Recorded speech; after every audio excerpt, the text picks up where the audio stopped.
యేసుక్రీస్తు నామమున మీ అందరికీ నా వందనాలు. ఈ దిన వాక్య నిమిత్తము అపోస్తలుల కార్యములు 26వ అధ్యాయం 25 వచనం చదువుకుందాము. అందుకు పౌలు ఇట్లనెను, మహాఘనత వహించిన పేస్తు, నేను వెరివాడును కాను గాని సత్యమును సబుద్ధియు గల మాటలని చెప్పుచున్నాను. దేవునికి స్తోత్రం. హల్లెలూయా, హల్లెలూయా, హల్లెలూయా, స్తోత్రం. క్రీస్తునందు ప్రియులైన సహోదరి సహోదరులారా, ఈ ఉదయకాలాన్ని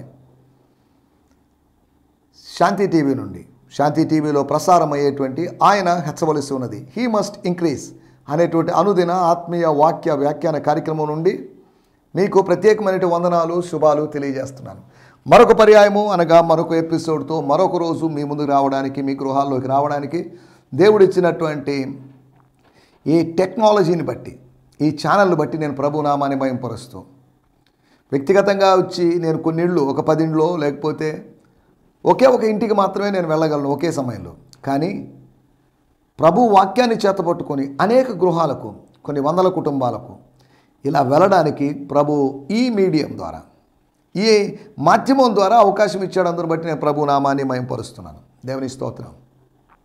పాత రోజుల్లో నా చిన్నప్పుడు, లేదంటే రక్షింపబడినటువంటి ఆరంభ దినాల్లో ప్రకటన గ్రంథంలోని ఆ 2 సాక్షులు చచ్చిపోయిన తర్వాత వారి మరణ వార్త ఎలా తెలిసింది, లేదు అంటే వారు నిలబెట్టినటువంటి ఆ ప్రతిమ ఎలా మాట్లాడుతుంది అనే విషయాలు అప్పట్లో ఇలా చర్చించుకునేవాళ్ళు.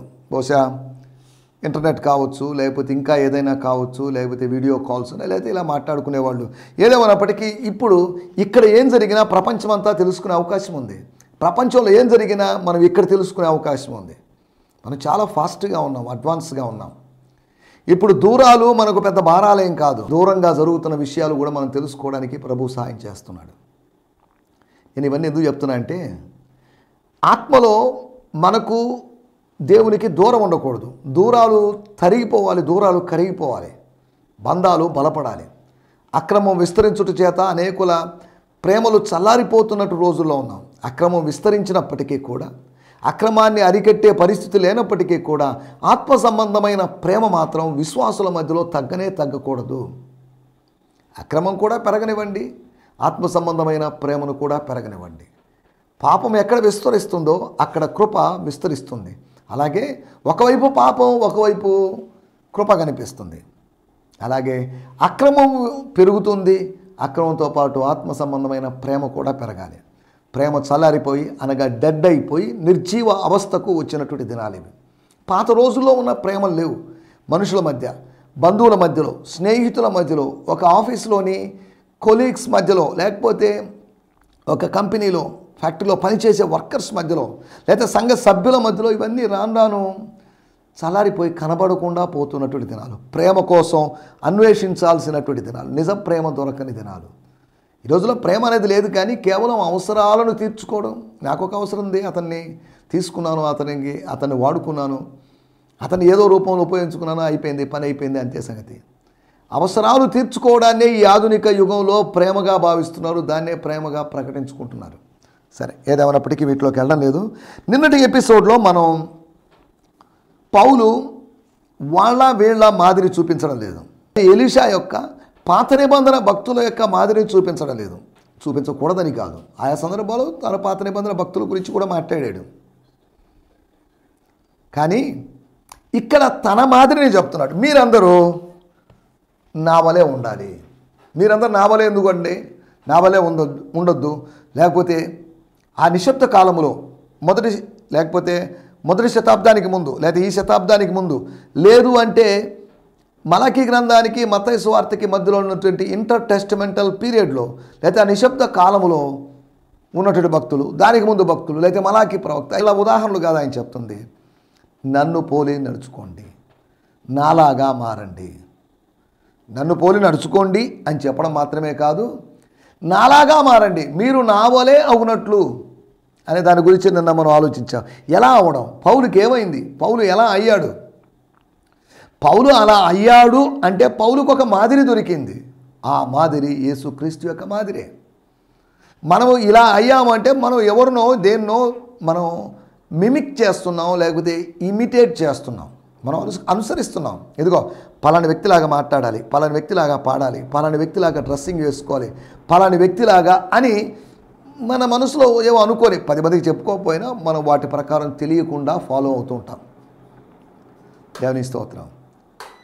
ఈ సమయంలో ఒకటి పవిత్రపరచబడ్డంలో, శాంక్టిఫై కావడంలో ప్రతి మనిషి శుద్ధీకరించబడాలి. వాడికి ఉన్నటువంటి అపవిత్రత తొలగిపోవాలి. అంటినటువంటి లోకమాలిన్యం కడిగివేయబడాలి. లోకమాలిన్యాన్ని కడిగి వేసుకోవడానికి నదుల నీళ్లు కాదు, లేకపోతే ప్రత్యేకమైన జలాలు కాదు, లేకపోతే ఉప్పు వేసినా లేకపోతే ఇంకేమైనా పదార్థాలు వేసినటువంటి నీళ్లు కాదు, కానీ దానికి విశ్వాస జలములు కావాలి. విశ్వాసము ద్వారా పవిత్రపరచబడ్డాం. శాంక్టిఫైయింగ్ బై ఫెయిత్, విశ్వాసం ద్వారా పవిత్రపరచబడేటువంటి అనుభవం.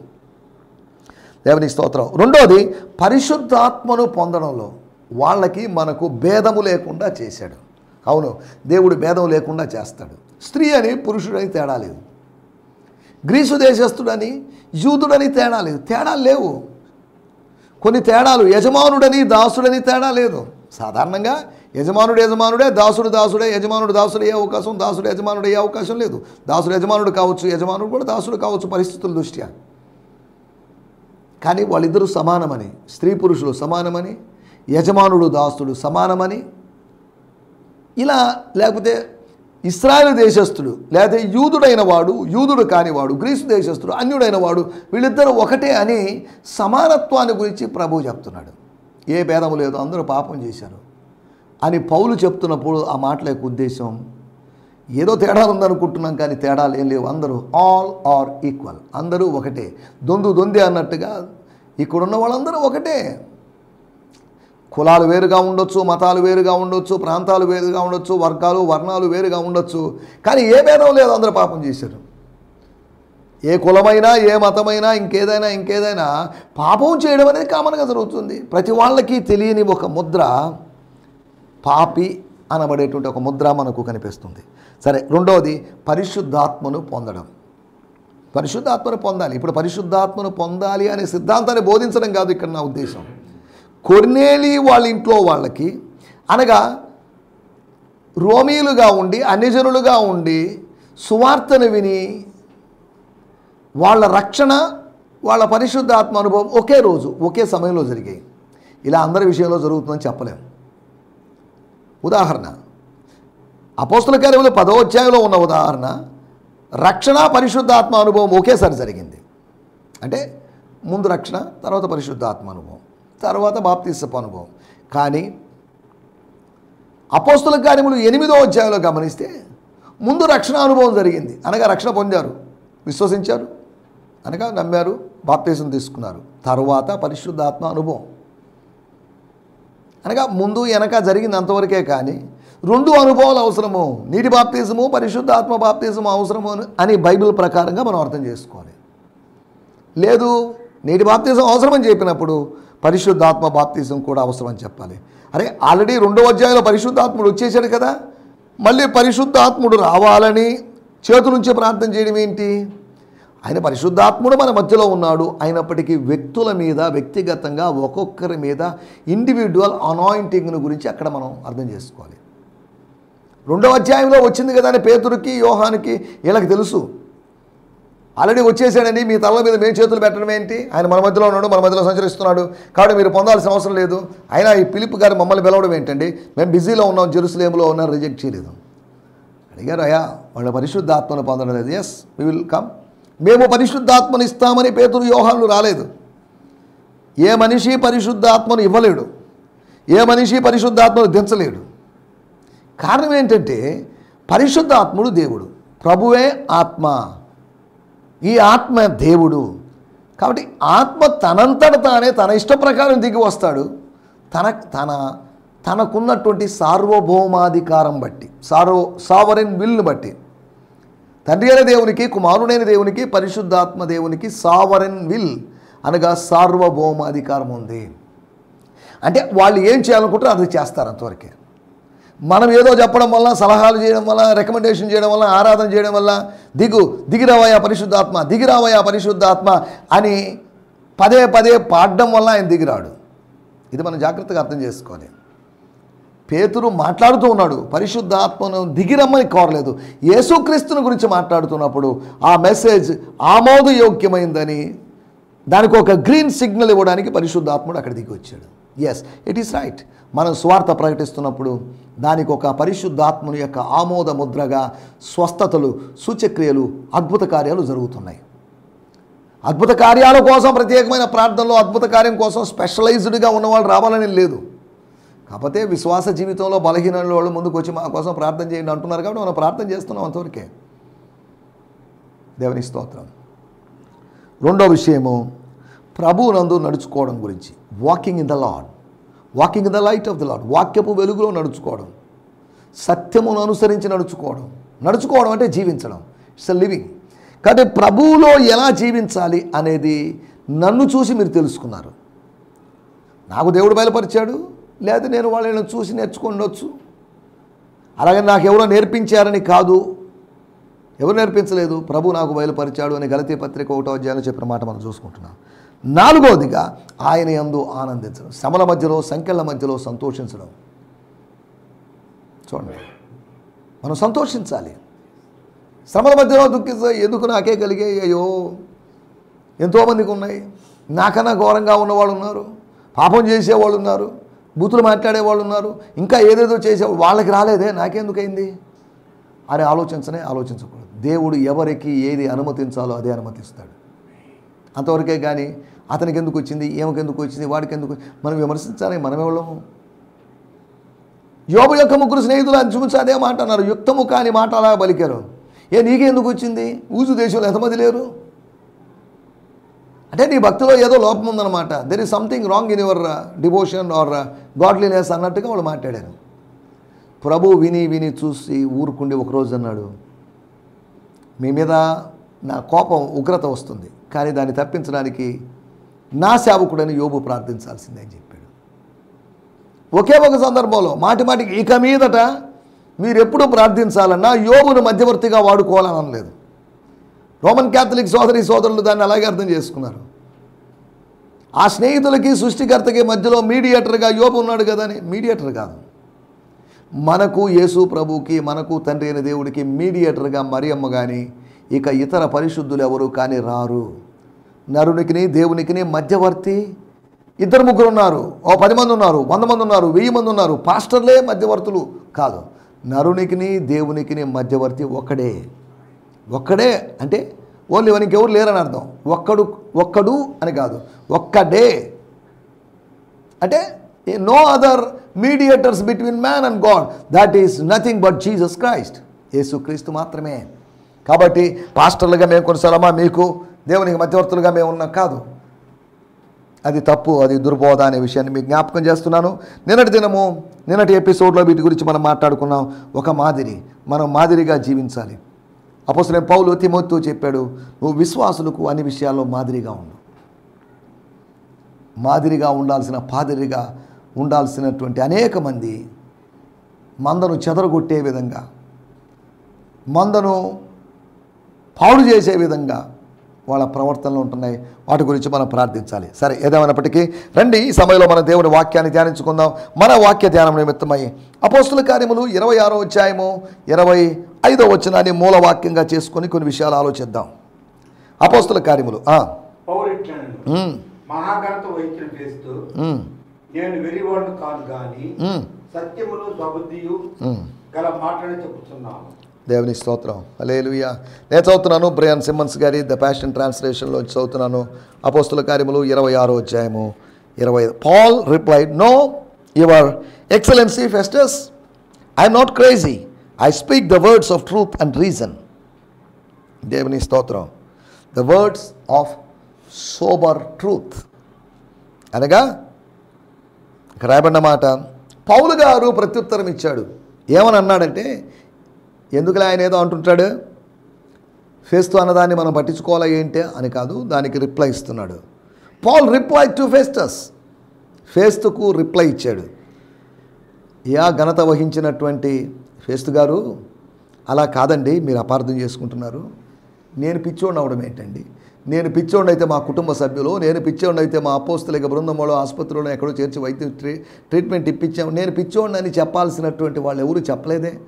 నువ్వు పిచ్చోడివని డాక్టర్ లూకా గారు మాతో ఉన్నారు, ఆయన ఎప్పుడు అనలేదే. ఈయనేం వైద్యుడేం కాదుగా. ఫెస్తస్ ఎందుకు ఇలా చెప్తున్నాడు? నువ్వు అతి విద్య, నీ విద్య నాకు అర్థం కావట్లేదు, నీ మాటలు అర్థం కావట్లేదు, నీ సందేశం అర్థం కావట్లేదు, నీ సందేశం నిండా ఎక్కువ శాస్త్ర సంబంధమైన విషయాలు, అనగా సైన్స్ కాదు, ధర్మశాస్త్ర సంబంధమైన విషయాలు చెప్తున్నావు కాబట్టి ఏదో తేడా ఉన్నట్టుగా ఉంది అన్నట్టుగా అతను ఉద్దేశించి అన్నప్పుడు, I'm not crazy, I speak the words of truth and reason. కారణం లేకుండా నేను మాట్లాడడం లేదు సార్, ఒక రీజన్ ఉంది. కోపడ్డానికి కారణం ఉంది, ప్రతిదానికి కారణం ఉంది. ఇప్పుడు నేను ఇలా మాట్లాడుతాను, నాకు ఒక కారణం ఉందండి. ఆ కారణం మీకు అర్థం కాలేదు, అందుకొరకే పిచ్చోడు అనే ముద్ర వేశారు. సత్య వాక్కులను నేను పలుకుతున్నాను, సత్య సందేశాన్ని ఇస్తున్నాను, సత్య సువార్తను తెలియజేస్తున్నాను. Paul reply, no your excellency Festus, I'm not crazy, I'm sure I'm not crazy. ఖచ్చితంగా చెప్పగలను నేను పిచ్చోడని. ఎంతవరకు నన్ను ఎవరు పిచ్చోళ్ళు అనలేదు, మీరు మాత్రమే అన్నారు. నో ప్రాబ్లం, దేవుని స్తోత్రం, హల్లెలూయా. మనల్ని ఇప్పటి వరకు ఎవరు పిచ్చోళ్ళు అనకపోయి ఉండొచ్చు, పిచ్చోడు అనేటువంటి అవకాశం ఉంది. ప్రభు మతి చెల్లించినవాడు అని ప్రజలు అన్నారు, కుటుంబ సభ్యులు అన్నారు. స్తోత్రం. ఏంటంటే యు ఆర్ గ్రేట్ లెర్నింగ్, నీ అంత చదువుకోలేకపోవచ్చు కానీ but I could understand that you are crazy because of your more learning, more degrees, more PGs. నువ్వు స్కాలర్గా మారడం వలన నీకు ఇలాంటి ఇన్సేనిటీ, ఇటువంటి పిచ్చితనం వచ్చిందేమో అన్నట్టుగా. వాడుక భాషలో ఏముందో చదువుకుందాం. మహాఘనత పొందిన ఓ పేస్తు, నేను పిచ్చివాడు కాదు, సక్రంగానే మాట్లాడాను, సత్యము చెప్పాను. నేను సత్యం చెప్తున్నానండి. స్తోత్రం, హల్లెలూయా. నేను సత్యము. ఇంకో మాట మనకు కనిపిస్తుంది, ఈ మోడర్న్ వర్షన్లో మనకు ఆ మాట కనిపించదు. నేను సత్యమును స్వస్థ బుద్ధి, సౌండ్ మైండ్ కలిగినటువంటి మాటలు మాట్లాడుతున్నాను. స్వస్థ బుద్ధి అనే మాట దానికి బదులుగా సోబర్ ట్రూత్ అని రాయబడింది. సోబర్ ట్రూత్ అంటే దాని అర్థం మేలుకొల్పేటువంటి, మత్తు లేనటువంటి, మెలకువ కలిగిన మాటలే నేను మాట్లాడుతున్నాను. మెలకువ కలిగించే సత్యపు మాటలు. సత్యము మేలుకొల్పు కలిగిస్తుంది. మనము we should speak the words of sober truth. సత్యమనే పలకాలి, అసత్యం పలకకూడదు. దేవుని స్తోత్రం. రోమీయులకు రాసిన పత్రిక 9వ అధ్యాయం 2వ వచనంలో మనం గమనిస్తే అపోస్తలుడైన పౌలు చెప్పిన మాట, నేను క్రీస్తునందు నిజమే చెప్తున్నాను, నేను అబద్ధం ఆడడం లేదు. నా హృదయ అభిలాష, నా హృదయ వాంఛ, నా హృదయ భారం గురించి నేను చెప్పాల్సినప్పుడు ఐఎమ్ నాట్ స్పీకింగ్ ఎనీ లైస్. నేను అబద్ధికుడు కాదండి. నేను ఇంతకుముందు అబద్ధికునేమో, కానీ నేను ఇప్పుడు అబద్ధికుని కాదు. లార్డ్ చేంజ్డ్ మీ. నేను సత్యమునకు విరోధంగా నేను అబద్ధం ఆడటం లేదు. 2వ కొరింథీ పత్రిక 11వ అధ్యాయం 10వ వచనంలో చెప్తాడు. ఎస్, ఏం సత్యం? క్రీస్తు సత్యం, దైవికమైన సత్యం. అభిషక్తుని యొక్క సత్యము నాలో ఉండుట వలన అకయ ప్రాంతములందు నేను ఇలాగ అతిశయపడకుండా నన్ను ఆటంకపరచుటకు ఎవరి తరం కాలేదు. నాలో సత్యం ఉంది. శ్రమపడ్డాను, నాలో సత్యం ఉంది. నేను రాజీ పడాల్సినటువంటి అవసరం లేదు. నేను సత్యమనే పలుకుతున్నాను. పౌలు పలికిన సత్యాలు ఏంటి ఆ సత్యాలు? పౌలు ప్రస్తావించిన సత్యము అని చెప్పబడుతున్నటువంటివి ఏంటి? దీనిలోంచి 5 విషయాలు నేను మీకు త్వరగా జ్ఞాపకం చేయబోతున్నాను. అబద్ధికుని కంటే దరిద్రుడు మేలు అని సామెతల గ్రంథంలో రాయబడింది. అబద్ధికుడు పిరికివాడు కనుక అబద్ధాలు చెప్తున్నాడు. మనం వీటిని అబద్ధాలు చెప్పాల్సిన అవసరం లేదు. దేవుని స్తోత్రం. 26వ అధ్యాయము 1వ వచనంలో గమనిస్తే, అగ్రపు పౌరుని చూచి నీ పక్షమే చెప్పుకొనుటకు నీకు సెలవైనదనెను. అప్పుడు పౌలు చేయి చాచి ఇలాగు సమాధానం చెప్పసాగాను. 1 సమాధానం అంటే శాంతి అనే ఉద్దేశంతో కాదు. సమాధానం అంటే పీస్ అనే ఉద్దేశంతో కాదు. అవుటర్ పీస్, ఎక్స్ట్రా లేకపోతే ఇన్నర్ పీస్ అనే ఉద్దేశంతో కాదు. సమాధానం అంటే it's my defence is truth. నేను చెప్పుకునేది ఇన్ని నిందలకు, ఫిర్యాదులకు విరోధముగా నేను మాట్లాడుతుంది సత్యం. My defence is truth. నా సమాధానం సత్యం. సమాధానం సత్యంగా ఉండాలి. ఈ రోజుల్లో చాలామంది సమాధానం సత్యంగా లేదు. పౌలు చెప్తున్నాడు, నేను సత్యమునే పలుకుచున్నాను, ఆరంభం మొదలుకొని ఇప్పటివరకు నేను సత్యమే చెప్పాను. ఇందులో కల్పితాలు ఏమీ లేవు, ఇందులో ఫ్యాబ్రికేటెడ్ స్టోరీస్ ఏమీ లేవు, కల్పిత కథలంటూ ఏమీ లేవు. దేవుడు నాకు దర్శనం చూపించాడు, ఇవన్నీ వాస్తవాలే. కానీ నేను లేనిపోని కట్టుకథలు మీకు నువ్వు చెప్పాలి. నాకు అలా జరిగిందో లేదో, if you want to enquire, మీరు ఒకవేళ విచారణ చేయాలనుకుంటే, ఎంక్వైరీ చేయాలనుకుంటే మీరు వెళ్ళండి, ఆ తిన్నని ధనమైన వీధికి వెళ్ళండి. అక్కడ యూదా వాని ఇంటికి వెళ్ళి, ఏమంటే మీ ఇంట్లో ఒక అతను 3 days ఉన్నాడుగా, గుడ్డివాడుగా ఉన్నాడు కదా, అతనికి ఏం జరిగిందో మీకు చెప్పాడా? నాకు జరిగిన దానికి సాక్షిగా నా సాక్షిని అతనితో చెప్పాను, యూదాతో నా సాక్ష్యం చెప్పాను, అననీయాకి సాక్ష్యం చెప్పాను. అనగా వీళ్ళిద్దరు కాదు, దమస్కులో ఉన్నవాళ్ళు కూడా నా సాక్ష్యం నాకేం జరిగిందో తెలుసుకో, నాతో ఉన్నవాళ్ళు నా గురించి సాక్షి చెప్పగలరు. ఇది ఒక మూలన జరిగింది కాదండి, ఇది 3 రోజులు ఆ తిన్నని ధనబడిన వీధిలో యూదాను అని ఇంట్లో జరిగినటువంటి ఆ ప్రార్థనా గదిలో ఎవరు లేనప్పుడు జరిగిన విషయం కాదు అది. It happen in an open place. దేవుని స్తోత్రం. సమాధానము సత్యము. రెండో విషయం నేను మీకు జ్ఞాపకం చేస్తాను. 26వ అధ్యాయం 8వ వచనం. దేవుడు మృతులను లేపున సంగతి నమ్మదగినదని మీరే ఎంచుచున్నారు. దేవుడు మృతులను లేపునను సంగతి, దిస్ ఈజ్ ట్రూత్. నేను సత్యమనే చెప్తున్నాను, పునరుత్థానం గురించి మాట్లాడుతున్నాను. దేవుడు మృతులను లేపడం అనే సంగతి గురించి మాట్లాడు. దేవుని యొక్క శక్తిని గురించిన సంగతి, శక్తిని గురించిన సంగతి సత్యం. దేవుని శక్తి, సృష్టికర్త యొక్క శక్తి అనేది సత్యం. నా సమాధానం సత్యం, సృష్టికర్త యొక్క శక్తి, మృతులను లేపగలిగిన శక్తి. The resurrecting power is truth. My defence is truth. The power of resurrection is truth. మూడో విషయం నేను మీకు జ్ఞాపకం చేస్తాను. 26వ అధ్యాయము 19వ వచనం. కాబట్టి అగ్రిపరాజా, ఆకాశం నుండి కలిగిన ఆ దర్శనంలోకి నేను అవిధేయుడును కాక. ఆకాశము నుండి కలిగినటువంటి దర్శనం, ద విజన్, స్వర్గము నుండి కలిగిన దర్శనము, దట్స్ ట్రూత్. నేనేదో గాఢ నిద్రలోకి వెళ్ళిపోయాను, యూదాను వాని ఇంటికి వెళ్ళాను, అక్కడ గాఢ నిద్రలో ఉన్నప్పుడు అప్పుడేదో కళ వచ్చిందండి, ఆ కళ సరిగా గుర్తులేదు, ఒక కళ 2-3 కళలో వచ్చినట్టు అవన్నీ కలుపుకొని నేను ఇదే నో, అటువంటిది కాదు, కళ కాదు. It's a dream. It's not a dream, it's a vision. దేవుని స్తోత్రం. ఒకటి సమాధానం సత్యం, రెండవది శక్తి గురించిన సంగతి సత్యం, మూడవది వచ్చేసి ఆ స్వర్గ దర్శనము సత్యం. The vision of heaven is truth. నాలుగో విషయము అపోస్తల కార్యములు 26వ అధ్యాయం 20వ వచనం. మొదట దమస్కులోని వారికిని యెరూషలేములోను యూదయ దేశమంతటను తరువాత అన్ని జనులకును మారు మనసు పొంది దేవుడి తట్టు తిరిగి మారు మనసు తగిన క్రియలు చేయవలెనని ప్రకటించుచుంటిని. మారు మనసు పొంది మతాన్ని విడిచిపెట్టి, యూదా మతాన్ని విడిచిపెట్టి సృష్టికర్త అయినటువంటి దేవుని వైపు తిరగాలి. Turn towards God. దేవుని వైపు మల్లుకోవాలి. మారు మనసు తగిన ఫలాలు ఫలించాలి, క్రియలు చేయాలి. This is the gospel. అనగా నేను మొదట దమస్కులోను, తర్వాత యెరూషలేములోను, తర్వాత యూదయలోను, తర్వాత అన్ని జనుల చోట బూదిగంతముల వరకు నేను సువార్త చెప్పాను, నేను ప్రకటించాను. What did he preach? He preach the gospel. సువార్త. సువార్త సత్యము. సువార్త అనగా స్వర్గపు వార్త. సువార్త అనగా సంతోషాన్ని కలిగించే వార్త. దట్ ఈస్, అది స్వర్గపు రాజు యొక్క వార్త. That is truth. సువార్త అనేది సత్యం.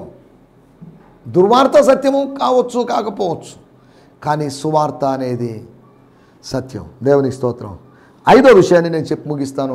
అపోస్తల కార్యములు 26వ అధ్యాయము 23వ వచనం. ప్రవక్తలను మోషే ముందుగా చెప్పినవి కాక మరి ఏమీ చెప్పక అల్పులకు గనులకు సాక్ష్యం ఇస్తుంటిని. నేను సాక్ష్యం ఇస్తున్నాను. నేను సువార్తను ప్రకటించాను, నేను సాక్ష్యం ఇస్తున్నాను. My testimony is truth.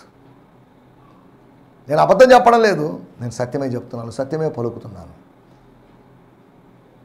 దేవుని స్తోత్రం. సత్యమే గెలుస్తుంది, సత్యమే జయిస్తుంది, సత్యమే వజయితే కనుక, ట్రూత్ ప్రివైల్స్ కనుక సత్యం చెప్పాల్సిన అవసరం ఉంది. స్తోత్రం. హల్లెలూయా. మనం ఆలోచిస్తున్న విషయాలు. పౌలు చెప్తున్నాడు, ఫేస్తు గారు మీరు నిందేశారు, నేను చెప్పింది మీరు నమ్మినా నమ్మకపోయినా నేను మీకు ఒకటి చెప్పాలనుకుంటున్నాను. నేను సత్యమునే మాట్లాడుతున్నాను, నేను సత్యమును స్వస్థ బుద్ధి గల మాటలే పలుకుతున్నాను. నాకు నేను ప్రభుతో 30 సంవత్సరాలు నడుస్తున్నాను, నాకెక్కడిది ఇప్పుడు పిచ్చితనం వచ్చే అవకాశం ఎక్కడుంది? ద్వితీయోపదేశకాండం 28వ అధ్యాయంలో పిచ్చితనము ఆజ్ఞలు అతిక్రమించిన వానికి అవిధేయునికి కలిగేది శాపం. అది దాని గురించి పౌలు గారు ఎక్కడ మాట్లాడలేదు. మనం ఆలోచిస్తున్న మాట 5 విషయాలు నేను మీకు జ్ఞాపకం చేశాను. సత్యం ఏంటి? పౌలు ప్రస్తావించిన సత్యం ఏంటి? 1 సమాధానం సత్యం, డిఫెన్స్ ఈజ్ ట్రూత్. 2వది శక్తి, ద పవర్ ఆఫ్ రిజరెక్షన్, శక్తి యొక్క సంగతి, దట్స్ ఎ ట్రూత్. 3వది స్వర్గ దర్శనము, దట్స్ ట్రూత్. 4వది సువార్త సత్యము, it's gospel, the gospel of God. రక్షణ సువార్త కావచ్చు, లేదు అంటే మహిమ గల సువార్త కావచ్చు, డెలివరెన్స్ గాస్పల్ కావచ్చు, గ్లోరియస్ గాస్పల్ కావచ్చు. Either this one or that one, both are true, both are truths. దేవుని స్తోత్రం. 4వది సువార్త సత్యము, 5వది సాక్ష్యము సత్యము. యోహాను సువార్త 8వ అధ్యాయంలో యేసు ప్రభు చెప్పాడు, నా సాక్ష్యము సత్యం. నా గురించి నేనే చెప్పుకుంటే కరెక్ట్ కాకపోవచ్చు, నా గురించి చెప్పేవాడు నా తండ్రి, నన్ను పంపినవాడు నా గురించి చెప్తున్నాడు, అందుకని నా సాక్ష్యం సత్యం. మనం చెప్పుకోవాల్సిన అవసరం లేదు, నేను ఎవరినో తెలుసా మీకు అని చెప్పుకోవాల్సిన అవసరం లేదు. మనల్ని పంపినవాడు మన గురించి చెప్పాలి. ఇదిగో ఈయన నా ప్రియకుమారుడు, ఈయనందు నేను ఆనందిస్తున్నాను. యేసు ప్రభు చెప్పలేదు నేను ఆయనకి ప్రియకుమారుడినండి, ఆయన నాలో ఆనందిస్తున్నాడట, చాలాసార్లు చెప్పాడట అని చెప్పుకుంటే అది అబద్ధమైండేది. కానీ తండ్రి రూపాంతరం కొండ మీద శిష్యులతో చెప్పాడు, ఈయన నా ప్రియకుమారుడు, ఈయనందు ఆనందిస్తున్నాను. ఆయనేందు ఆనందించినట్లుగా పేతురు, యోహాను, యాకోబు మీలో ఆనందిస్తున్నానని చెప్పలేదు. వారి ముగ్గురులో ఆయన ఆనందించడం లేదు, తన సొంత కుమారునిలో ఆయన ఆనందిస్తున్నాడు. సొంత కుమారునిలో ఆనందిస్తున్నాడు కానీ తన సొంత కుమారుని యొక్క శిష్యులలో ఆయన ఆనందించడం లేదు. దేవుని స్తోత్రం. బాప్తీస సమయంలో కూడా ఈయన నా ప్రియకుమారుడు, ఈయన యందు నేను ఆనందిస్తున్నాను అని మత్తయి సువార్త 4వ అధ్యాయం, లూకా సువార్త 4వ అధ్యాయంలో ఈయన నీతి యావత్తును జరిగిస్తున్నాడు కనుక ఆనందిస్తున్నాను. As he fulfils the righteousness I rejoice in my dearly beloved son. దేవుని స్తోత్రం, హల్లెలూయా. కాబట్టి సత్యము పలుకుతూ సత్యమైన అనుభవాలు కలిగి మనం ముందుకు సాగడానికి ప్రభు మనకు సహాయం చేయనుగాక. ఆమేన్, హల్లెలూయా, హల్లెలూయా. ఈ సందేశము మీకు ఆశీర్వాదకరంగా ఉందని నమ్ముచున్నాము. ప్రార్థన అవసరతల కొరకు మమ్మల్ని సంప్రదించవలసిన మా చిరునామా గిద్యోన్ మిషన్ చర్చ్, 6వ వీధి, శాంతినగర్, నెల్లూరు 4, ఆంధ్రప్రదేశ్. పిన్ 524004. మా ఫోన్ నంబర్లు 7036443613 మరి ఒక నంబర్ 9392293010. మా ఈమెయిల్ ఐడి gfihmi2015@gmail.com. దేవుడు మిమ్మును ఆశీర్వదించునుగాక. ఆమేన్.